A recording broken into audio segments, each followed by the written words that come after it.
malam tu Sabtu ke tak ingat. Asalnya malam Sabtu. Jadi ramai-ramai kita ni berkumpul mamai kat tengah asrama tu, buka apa yang projektor. Okey, buka lah movie. Dia pilih movie ni nak tengok cerita hantu. Memanggil lah orang kata kan. Okey, tak apalah. Buka okey ramai tengok cerita hantu. Dah ramai tengok cerita hantu ni. Masa tengah tengok tu kita sedar yang dekat luar asrama tu ada bunyi anjing.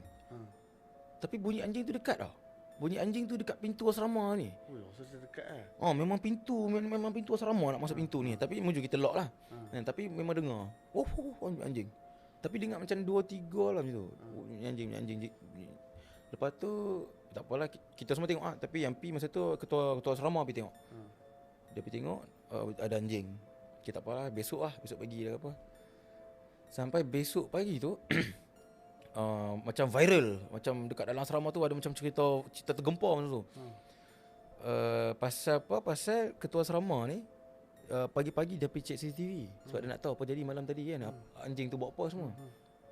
Bila dia check CCTV tu asrama tak bawa phone, tapi ada kawan-kawan saksinya bawa phone. Video tu viral kat dalam asrama.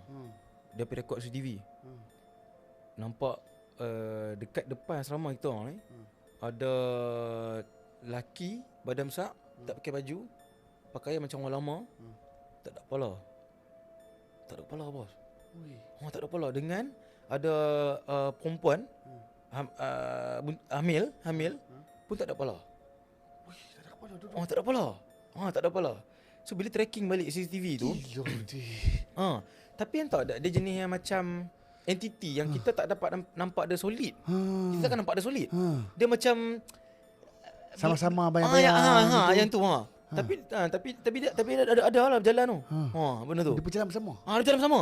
Perempuan mengandung tak ada kepala. Tak ada kepala dengan lelaki. Lelaki yang macam badan dia macam orang lama punya badan, macam sasar-sasar sikit. Tapi yang lilit kain kat perut. Macam nelayan lama, tahu tak? Nelayan lama ni. Yes. Seluar lusuh orang lama ni macam tu. Look dia macam tu lah. Lepas tu bila check full CCTV sampai ke asrama perempuan. Sebab asrama lelaki dan perempuan ni sebelah. So bila check ni, apa yang anjing ni duk kejap, sebab daripada asrama kami tu anjing tu pergi asrama perempuan pula. So bila check ni sampai ke CCTV asrama perempuan, kita nampak kepala pula yang dekat asrama perempuan. Rupa-rupanya yang anjing ni duk kejap ni kepala tu. Gila.